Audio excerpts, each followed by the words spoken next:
एक ईरानी बादशाह को नज़म नहीं कहनी आती थी, मैं बेहुदा सी नज़म कहता था। और एक आलिम को उसने बुलाया और दरबार में उससे पूछा कि मेरी नज़म मैं सुनाता हूँ, कैसी नज़म है।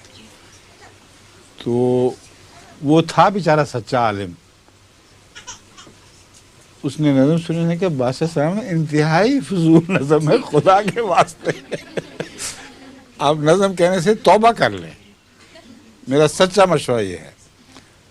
उसने बुलाया अपने कोतवाल को, उसने कहा इसको फौरन जेल में डाल दिया। और कुछ देर तक वो जेल में पड़ा रहा बेचारा।